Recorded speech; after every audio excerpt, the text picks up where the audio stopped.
Hello everybody, this is Dr. Vishal Trivedi from Department of Biosciences and Bioengineering, IIT Guwahati. And what we were discussing in the previous lecture is about the growth as well as the propagation of the prokaryotic cell as well as the eukaryotic cells. So, in that lecture we have also discussed about the different types of media and as well as the media component, what you require to successfully grow as well as the manipulate these cells. So, in today's lecture we are going to discuss about the fractionation of these cells. So, what we have discussed in the previous lecture is that we have discussed about the different types of cells. So, we have discussed about the prokaryotic cell, we have discussed about the yeast and fungi which are actually within the eukaryotic cell, as well as we discuss about the plant cell as well as the animal cells. So, when you have the different types of cells, these cells are actually very complex structures, and you might be sometime interested to explore a particular molecule or particular substance from a particular location of that particular cell. For example, in some cases you might be interested to see the molecules which are present onto the plasma membrane of a prokaryotic cell, or you are looking for a molecule which is present within the cytosol of a prokaryotic cell. The situation is even more and more complicated when we talk about the animal cell as well as the plant cell, because compared to the prokaryotic cell, which actually has a single cell body where you do not have the multiple organelles except a plasma membrane and the cytosol. Apart from that, you have also have the periplasmic fractions, but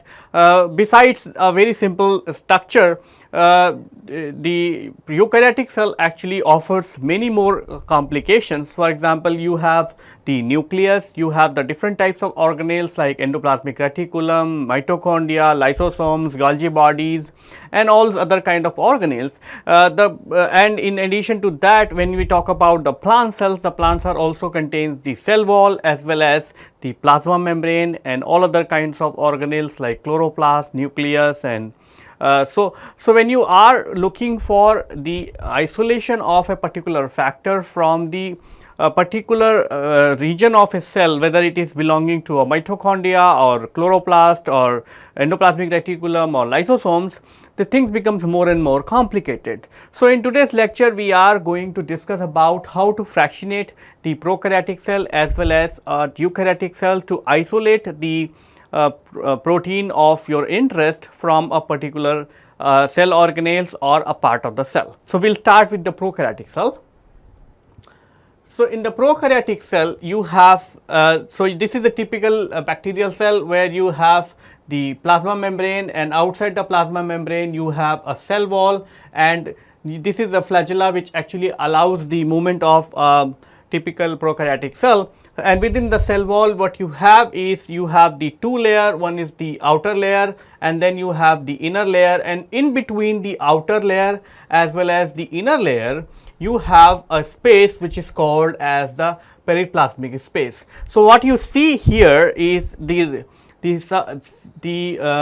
distribution of the different types of proteins what is present within the bacterial cell. So, what you see is that in the periplasmic fractions you have the 129 different types of proteins, where some proteins are of high molecular weight and some proteins are of low molecular weight. Similarly, you have the outer membrane where you have the 50 different types of proteins. 9 proteins are also only belonging to a high molecular weight protein. Then some of the proteins are extracellular in nature, which means they will be going to be secreted from the bacteria and they will be present in the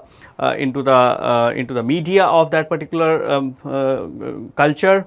Then you have the inner membrane and as well as the cytoplasm. So, the major chunk of the protein are always been present within the cytoplasm, and you have the two regions which are of your interest to isolate the protein. One is the periplasmic fractions and the second is the cytoplasmic fractions. So, first we are going to discuss about the periplasmic fractions, and remember the periplasmic fraction means the fraction which is present within the within the outer layer as well as the inner layer. So, the region which is present between the outer layer and inner layer is called as the periplasmic region, and that region is always being used by the bacteria to store the proteins for, or sometimes they also use that protein into that periplasmic fractions. Sometimes they also use the proteins to even sequester the drugs and related complexes. And periplasmic fraction is very important even in suppose you would like to use the bacteria for overexpression purposes, because the periplasmic fraction is giving a suitable environment for the proper folding of the proteins. So, in some cases what happen is that you are actually putting a signaling sequence, or you are putting a localization sequence into your protein of your interest, and as a result the protein is getting into the periplasmic fraction. So, let us see how you can be able to isolate the periplasmic fraction from the bacteria. So, the periplasmic fraction, first you have to harvest the bacterial cell by the centrifugation at the 3000 G for 20 minutes at 4 degrees Celsius. So, remember the periplasmic fraction isolation is very sensitive for the proteins. That is why the most of these procedure has to be performed at 4 degree, because the once you isolate the bacteria and when you are going to break open and you would like to isolate the periplasmic fractions, all the proteases and all other kinds of protein degrading machinery is going to be activated in that process. That is why the whole procedure has to be performed on 4 degree. So, in the first step you are going to harvest the bacterial cell by centrifugation at 3000 G for 20 minutes at 4 degrees Celsius. Once you have got the bacterial pellet, then you are going to discard the media, and then you are going to carefully remove the last drop of liquid, so that you will not going to suck up the bacterial cells. Then the bacterial pellet you are gently suspend in 1 ml of TSE buffer using a wire loop, and then you incubate this mixture at on ice for 30 minutes. So, in these particular incubations what will happen is that the bacteria is going to swell, and it is actually going to give you the periplasmic fractions. Then what you have to do is you have to transfer the cells in a microcentrifuge and centrifuge at the 16,000 G, which is the maximum speed in the microfuge, for 30 minutes at 4 degrees Celsius. Then you transfer the supernatant to a new centrifuge tube. This supernatant constitute the envelope extract as well as the periplasmic fractions. So, in this particular protocol what we have done actually is we have actually given a heat shock, or we have given the osmotic shock to the bacterial cell after removal of the cell wall, and in that process the periplasmic fraction is being removed from the bacteria, or the protein what is present in the periplasmic fractions are being extracted. So, what you see is that first you have harvested the cells, then you have incubated the cell in a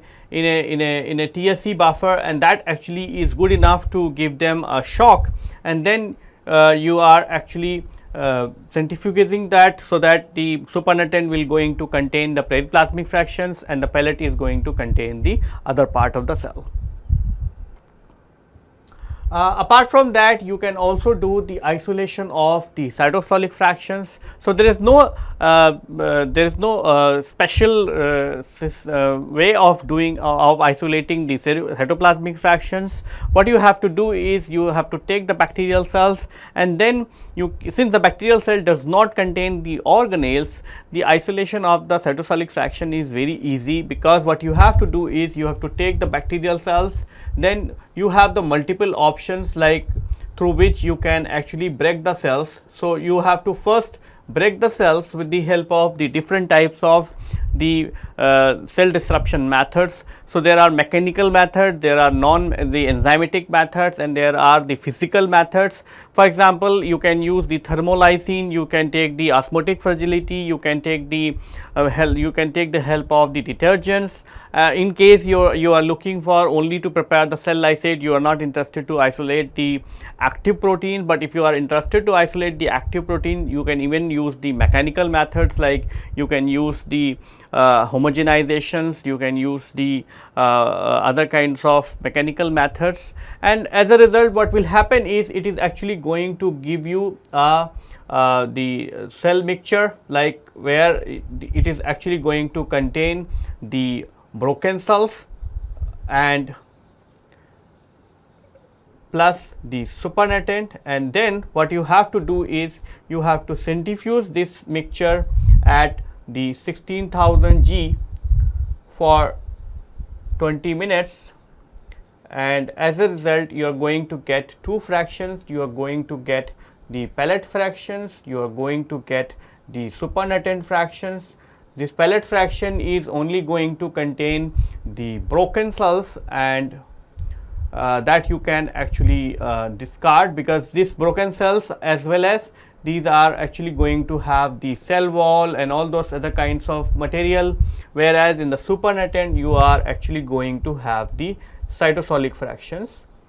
So this is the way you can actually be able to fractionate the bacterial cells. Either you can isolate the periplasmic fraction or you can isolate the cytosolic fractions.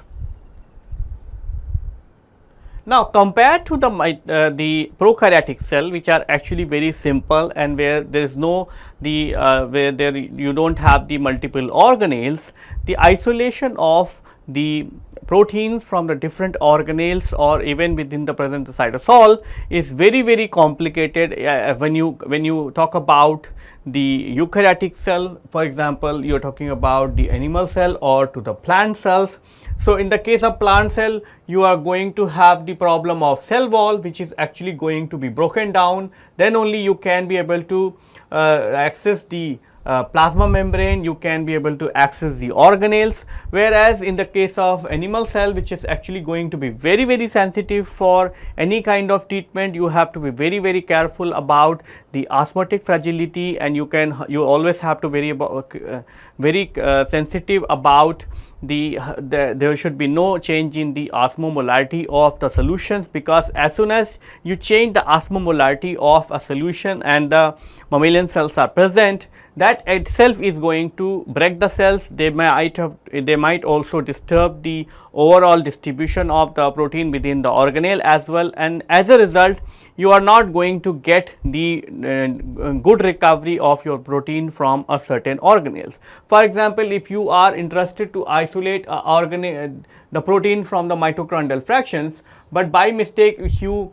add some amount of water, okay, so what will happen is the water is going to break the plasma membrane, which is going to be the first barrier, and then it is actually going to destroy the mitochondrial membrane as well, and ultimately what will happen is that the recovery of your particular protein is going to be very less. So, that is why we have to be very careful when we are handling the eukaryotic proteins, because they are very sensitive for different types of treatment what you are going to perform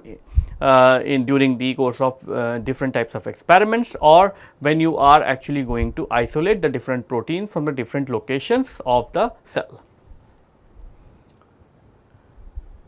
So, within the eukaryotic cell you have majorly the multiple options, like you have the locations like plasma membrane, you have the mitochondria, you have the chloroplast, you have the cytosol, and apart from that you also, in the case of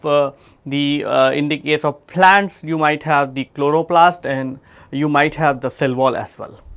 So, how to fractionate this? Because to understand the fractionation, first you have to understand the underlining the instruments and as well as the principle, and then we were going to discuss about the fractionation of the different fractionation of the eukaryotic cell, and how you can be able to isolate the different organelles, and even how you can be able to isolate the protein from those organelles.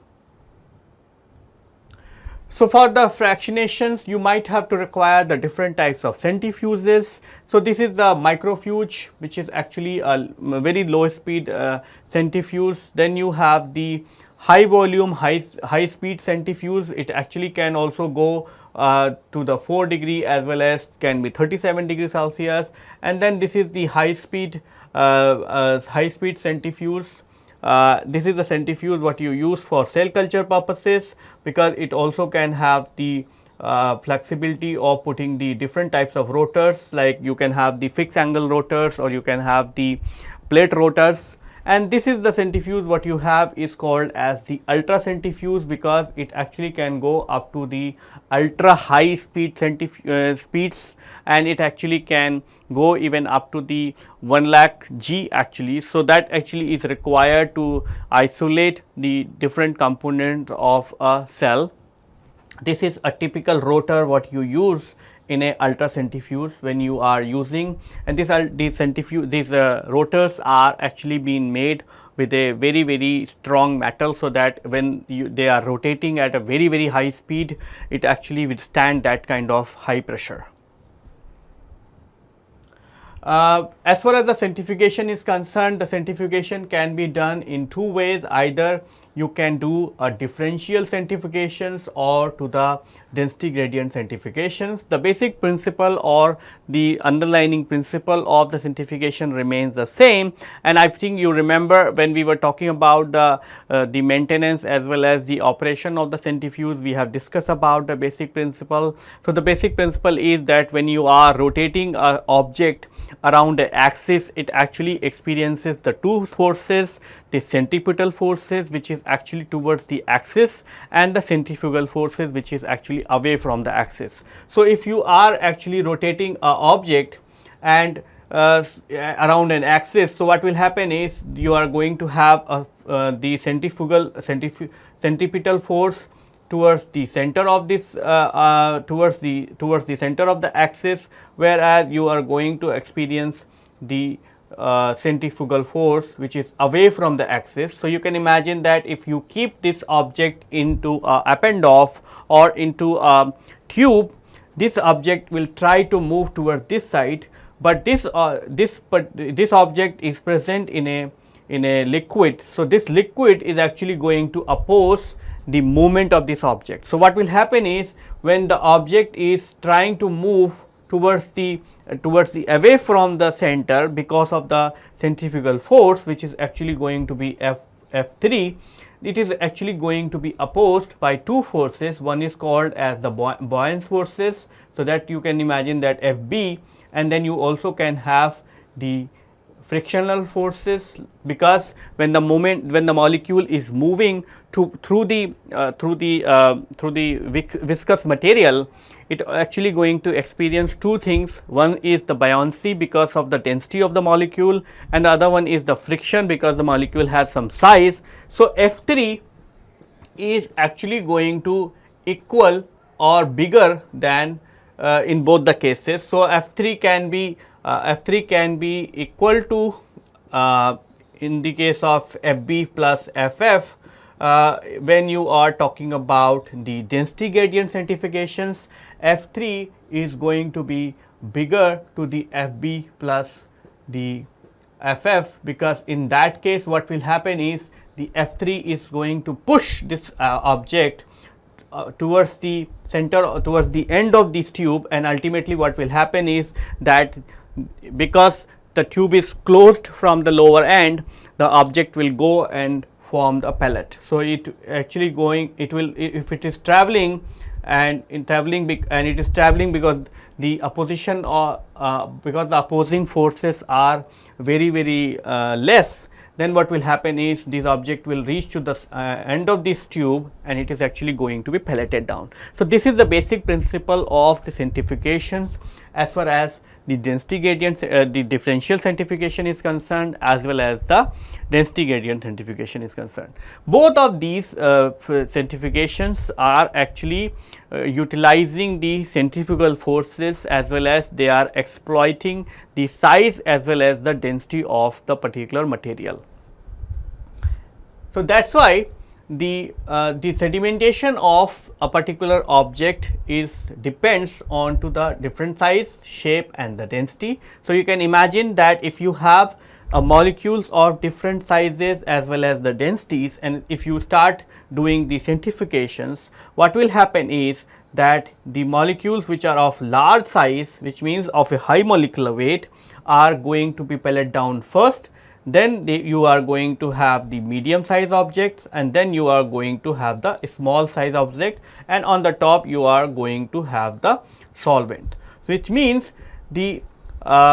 differential centrifugation is actually exploiting the two phenomena. One is the size of the object, and the second is the density of that particular object, because these are the two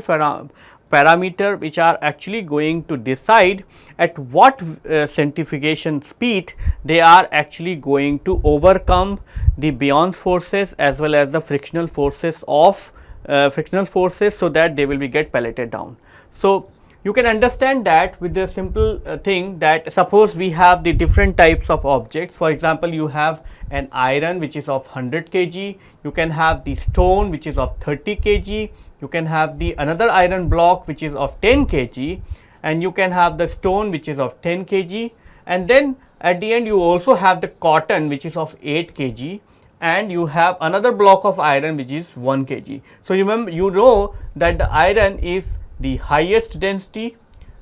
and so this is iron, right. So, iron is actually having the highest density, whereas the stone is going to have the middle density, and the cotton is going to have the least density. So, when you are actually going to take this mixture and you are going to spin, what will happen is that irrespective of their weight, means irrespective of whether they are 100 kg, 10 kg or 1 kg, the iron is going to be pelleted down at the bottom. So, it is actually going to be the heaviest particle, and then the stone is going to be pelleted down later on,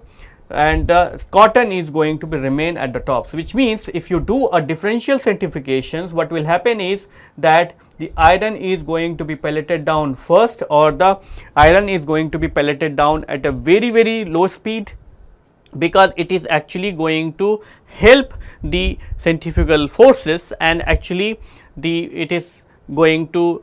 so even if you spin at a very slow speed, the centrifugal force of the iron because of the density is going to be so heavy that it is actually be good enough to nullify the effect of the buoyant forces as well as the frictional forces. Whereas, at that particular time the stone as well as the cotton will not be getting pelleted down, but when you increase the speed little high, then the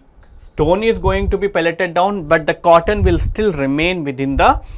liquid. Okay. And then if you increase the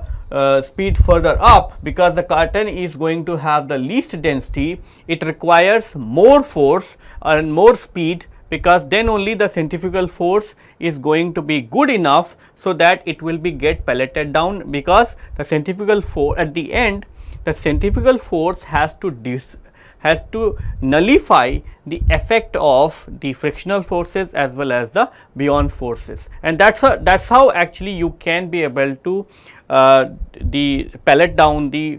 particles of the different densities. Let us see in the biological world what is the situation. So, this is a graph what is being shown, and this is the densities. So, what you see is the sedimentation rate or the sedimentation coefficients of the different molecules, and what you see is that the proteins which are actually having the very high molecular weight is actually having the least sedimentation rate, whereas the molecules which are of as you go from this side to this side, the sedimentation rate is getting down, and that happening because and when the sedimentation rate will go down, which means you have to run these molecules at a very high speed. Similarly, what you can see here is it is showing as the sedimentation rate of the protein, DNA as well as the other biomolecules. And so, in this graph what we are trying to show is that as the density of a molecule will go up, you are actually going to have the higher sedimentation rate, and that is how you do not have to run the centrifuge at a very high speed, which means because the molecule itself has a tendency to sediment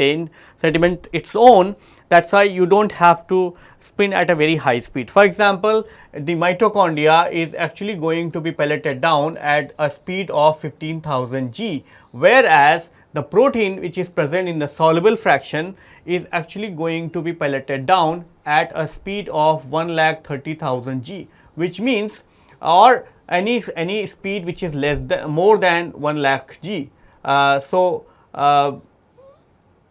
Which means, and as you can see, the sedimentation rate or sedimentation coefficient of the soluble protein is on a lower side, whereas the sedimentation coefficient of the mitochondria as well as the nucleus is on a higher side, which means these molecules does not require a high speed to be get sedimented. So, let us discuss about the isolation of the cell organelles. So, I have taken two examples. In the first example, we are trying to process the liver cells. So, in the liver cell, what will happen is that you have to, if you would like to isolate the cells, and then if you would be interested to isolate the cell organelles, what you have to do is that first you have to do a process called the perfusion. So, perfusion is a process which actually removes the blood from the liver, because you know that the liver is a vascularized organ. So, liver is having the full supply of blood, and because of that, when you are trying to isolate the liver cells, you are also going to have the contamination of the blood cells, because the blood is present in the liver. So, the liver can be perfused with the isotonic solutions, like you can use the saline or the phosphate buffer saline, and that actually is going to remove the blood what is present inside the liver, and that actually is going to remove the contaminating cells. Otherwise, when you are trying to isolate a organelle, for example, if you are interested to isolate the mitochondria of from the hepatocytes, which are basically making the liver cells, you will not be able to isolate the mitochondria only from the liver cell, because the mitochondria will also going to be contribute from the Kupffer cells and other kinds of immune cells what is present in the blood. So, first you have, in the first step, you remove the blood from the liver in a process called perfusion. And then what you have to do is you dissect this liver into small pieces and you homogenize in a buffer which is isotonic. Either you can use the PBS, means like phosphate buffer saline, or you can use a saline, simple saline, like so both are going to be isotonic, and then you do the homogenization. So, homogenization you can do in a homogenizer. Homogenizer is a kind of a mechanical cell disruptor. So, where what will happen is that when you do a homogenization, this particular type of Teflon blade is actually going to rotate into this particular chamber. So, homogenization is like simple. If you might not have seen the homogenizers, it is just like as you are using the mixer grinders in your home actually. So, mixer grinders are nothing but it is having a blade which rotates, and because it is rotating the blade, it actually cuts the cells, it cuts the tissue into a small particles, and that is how it is actually going to break the cells. So, once you do the homogenization, you are actually going to get the whole cell, you are going to get the whole cell or the cellular particles, which means you are going to have the different types of organelles what is present. So, homogenization is never going to break the cell into such a way that the individual organelles are also going to be broken down, because the homogenization is going to be done in a isotonic condition. If you do homogenization under the hypotonic conditions, then only it is actually going to disrupt the cell organelles as well. So, then what you have is you have a mixture of the broken cells, you are going to have a mixture of different types of organelles, like you are going to have the mitochondria, you are going to have the chloroplast, you are going to have the mitochondria, you are going to have the nucleus, you are going to have the lysosomes, you are going to have the endoplasmic reticulums, the Golgi bodies and all that. Then what you have to do is, the first step what you have to do is, since we are using the differential centrifugations, you first spin this mixture at 600 G for 10 minutes, and what will happen is, when you do that, it is actually going to pellet the most heavy particles. So, it is actually going to remove the nucleus from the mixture, and now what you have is, you are actually going to have the remaining stuff, like you are going to have the mitochondria, you are going to have the lysosomes, you are going to have the peroxisomes, and now what you do is, you spin this again at 15,000 G for 15 minutes, and remember, whole this procedure has to be done at 4 degree, as we discussed before also, that whole cell fractionation process is very sensitive for the proteases as well as other cell lytic enzymes. So, that is why it is important that you perform all this procedure at a low temperatures. So, now what you have a mixture of this, and then if you spin at 15,000 G for 15 minutes, it is actually going to pellet all the other heavy particles like mitochondria, lysosomes, peroxisomes, and so on. Now what you have, you take out the supernatant into the next tube, and then again you are going to spin. So, now what you are doing is, you are spinning at the 1 lakh G for 60 minutes, and in that process what will happen is that the plasma membrane as well as the ER as well as the small vesicles are going to be pelleted down, whereas the ribosomes and the viruses or the macromolecules are going to be remain in the supernatant, they are not going to be get pelleted down. Now what you have to do is, you take this supernatant again and you spin it at 3 lakh G for 2 hours, and that is actually going to pellet the ribosomal fractions. You are going to get the virus particles as well as you are going to get the macromolecules. Now after this, whatever the supernatant you are going to get is actually going to be the cytosol, which actually going to contain the monomeric proteins, and that is actually going to contain all the, so it is actually going to contain the cytosol, which is actually nothing but a protein solutions. So, this is what the differential centrifugation can be used to fractionate the different types of organelles starting from the liver. Now, you can do the same thing from the muscle cell as well. So, in the case of muscle cell, because the muscle cells are not very vascularized, you do not need to do a perfusion step to remove the blood cells. What you can do is, you can first step itself, you can do the homogenizations for 10 minutes at 1000 G. So, after the homogenization, you are going to get a cell mixture where you are going to have the broken cells, nucleus, mitochondria and chloroplast and everything, all the cell organelles. Then what you do is, you spin at 1000 G for 10 minutes, and that is actually going to remove the nucleus as well as the cell debris, and then you got the supernatant, you spin at 10,000 G for 10 minutes, and that is actually going to remove the mitochondria and all other kind of thing, and then you take the supernatant and spin it at 20,000 G, that is actually going to remove the mitochondria. Then you take the supernatant and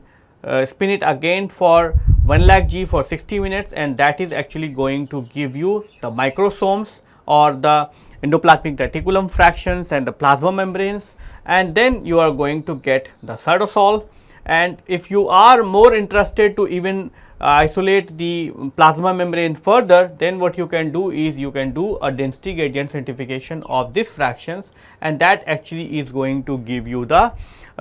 pure fractions of the different microsomal fractions. So, repeated centrifugations at progressively high speed with to fractionate the homogenate of cell into the individual components. In general, the smaller the subcellular components, the greater is the centrifugal force required to sediment it. So, this is the basic principle, where the smaller the object, the lesser the density, it is actually required the higher centrifugal force, and higher centrifugal force means you have to run the molecule, run the centrifuge at a high speed. Then we are talking about the density gradient centrifugation. So, you can see the densities of the different biological molecules like the microbial cells, which goes into 1.05 to 115. Then you have the mammalian cells, which is actually in this range. Then you have the different types of organelles, which goes from 1.1 to 1.6. Then you have the proteins, which goes into 1.3, DNA and RNA. So, the density gradient centrifugation actually exploits the physical property of a molecule, that where the centrifugal force is equal to the Bion's forces and the frictional forces. So, what you have seen in the differential centrifugation, that we are actually increasing the centrifugal force, and that is how you are actually you are nullifying the Bion's forces as well as the frictional forces. Whereas, in this case you are simply doing the reverse, which means you are keeping the centrifugal force constant, and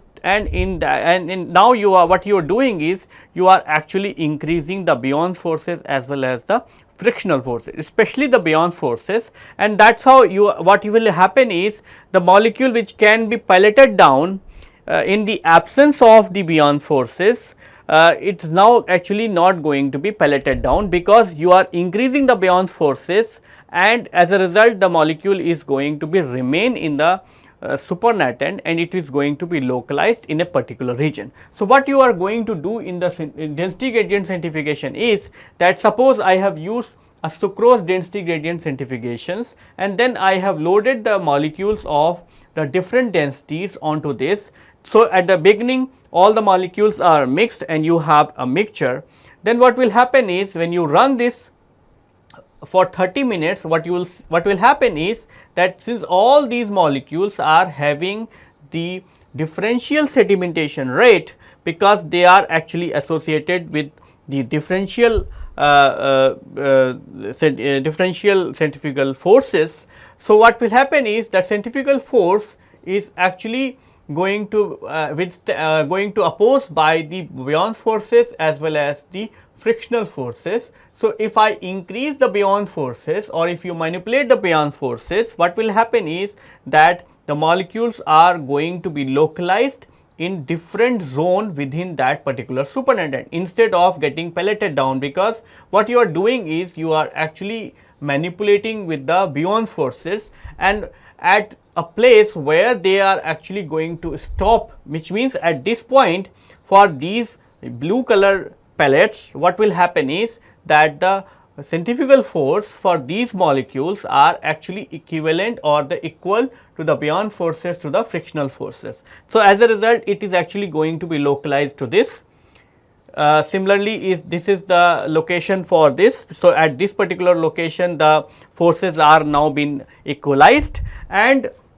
what will happen is, if you keep doing this, the molecule will localize to a particular region, and that is how they are actually going to be separated, which means the molecules are actually going to utilize their densities to generate a particular type of centrifugal force, and that centrifugal force is actually going to be opposed by the Bion's forces plus the frictional forces, but at a particular point the frictional forces plus Bion's forces are going to be equalized by the centrifugal forces, and that is the place where the molecule is going to remain there. It will not going to be pelleted down, because if you go further up and if you increase the centrifugal force further, then the molecule is going to be pelleted down and it will remain at the bottom of that particular tube.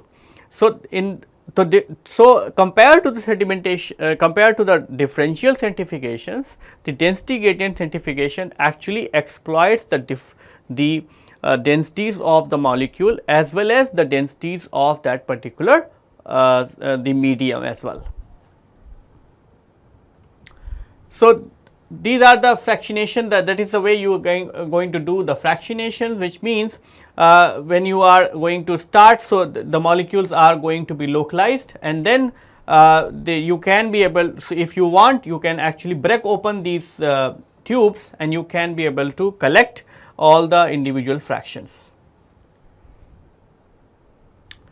How to collect the fractions when you are going to do the density gradient centrifugation. So, you can imagine that I have a crude mixture. When I run it for the 3 hours at 1,50,000 G, what will happen is it has formed the different types of bands, like the band which are actually been corresponding to the heavy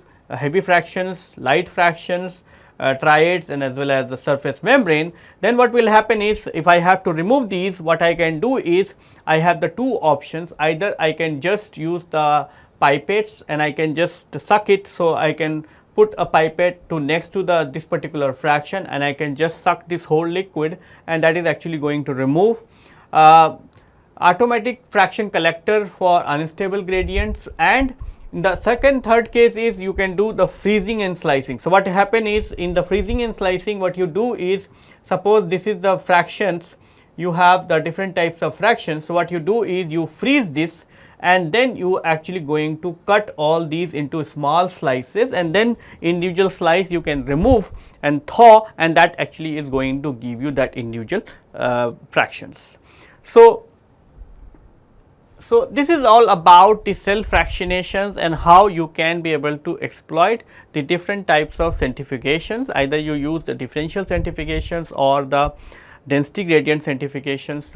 to isolate the different types of organelles from the eukaryotic cells. We have also discussed about the prokaryotic cell and how you can be able to fractionate the prokaryotic cells to isolate the periplasmic fraction as well as the cytoplasmic fractions. So, with this I would like to conclude my lecture here. Thank you.